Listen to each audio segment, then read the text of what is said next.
Hello, TJ Tubers.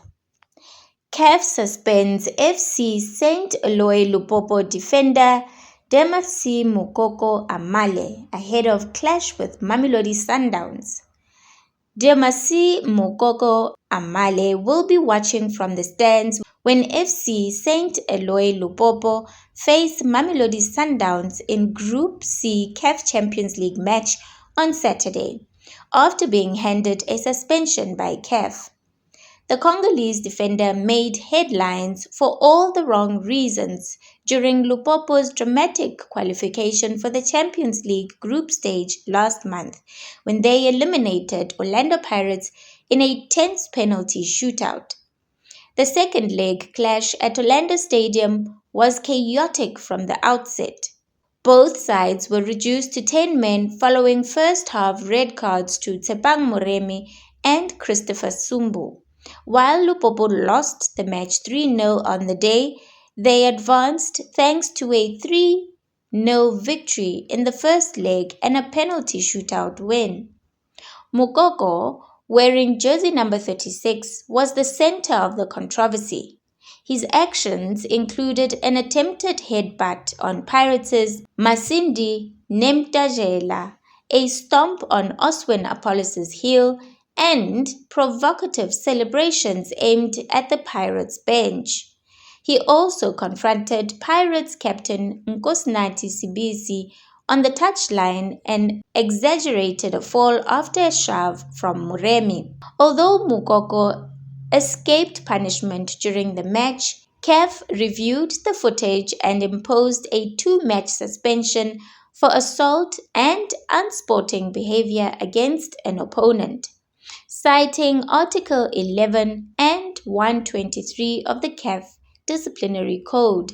As a result, he will miss both Saturday's encounter against Sundowns at Loftus Versfeld Stadium in Pretoria and Lupopo's next CAF clash against Al Hilal SC.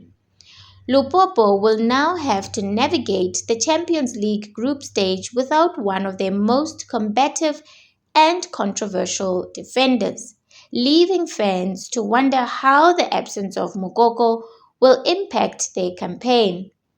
Now the big question is, how will Lupopo cope without their controversial star in the Champions League?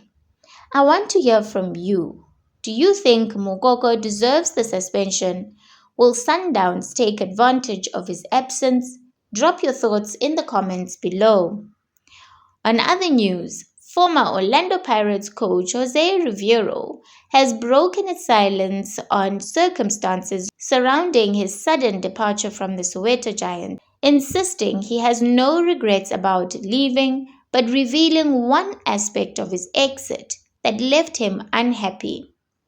The Spaniard, who won 5 trophies in 3 seasons at Pirates, had established himself as one of the most efficient and respected coaches in the league before unexpectedly stepping down at the end of last season.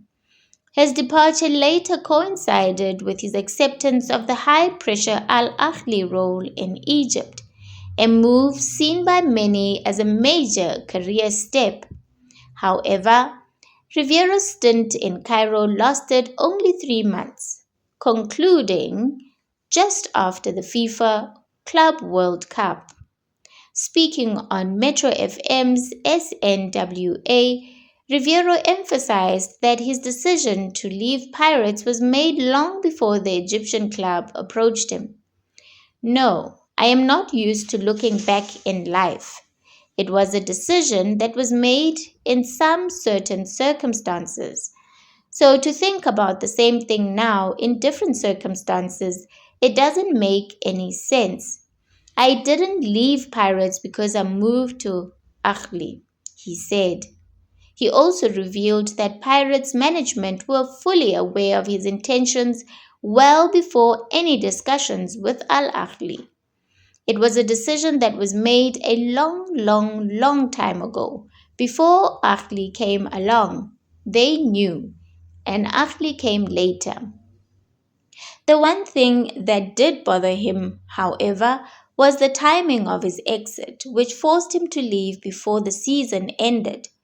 The only thing that I didn't like about what happened was the fact that I must move before the season ends here. I wasn't happy about that. I was not ready, he admitted.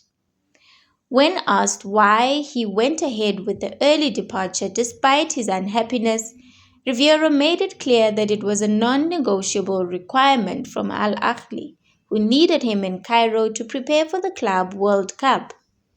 It was a must, yeah. From an Al Ahly point of view, in order to prepare for the Club World Cup, then that didn't happen in the end, he added. Have a look at what the fans said.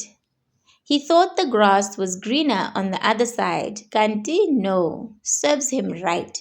As Pirates fans, we have healed and moved on. He now sounds like a bitter ex. He left us for Egypt, so we don't want to be confused. Second position in the Betway League and targeting another trophy up the Bucks. Zagama Kepula. You thought that you will sabotage Pirates, only turns out that the ancestors of Pirates sabotage you not to succeed at Al Ahly. Now we have Moroccan spice mixed with Raja, mild and spice. We cannot hold grudges against Riveiro for dumping us because football is businesses at the end of the day. We all make mistakes and learn from them. The grass isn't always green on the other side. This guy lied to thousands, if not millions, of Orlando Pirates and said he wanted to go to his family, only for him to resurface in Egypt. Futsek, we don't care. You cost us the Netbank and the CAF semi-final against Pyramids because your mind was in Egypt. I am a Pirates fan and I used to like him, but I don't advocate for him to be our national team coach because it seems like it's too easy for him to leave when the better offer comes. With Hugo, we didn't hear any rumors even after we did well in AFCON. He was loyal to us as South Africans. He had a vision for Bafana Bafana. This one might leave us in the middle of somewhere, maybe when fight World Cup or AFCON, maybe when fighting for World Cup or AFCON qualification. Maybe Pizzo is a perfect candidate. That's why I urge players and coaches to look for a team with a good project and vision other than a big team with great pressure and in need of good results day in and out. Jose is a good coach, but he rushed to leave. If he was still with Pirates, he would have formed an untouchable force with his players because they had already fallen in his tactics and ideology. Thank you so much for tuning into this video. If you haven't subscribed yet to the channel, please make sure to subscribe and give this video a like. Thank you.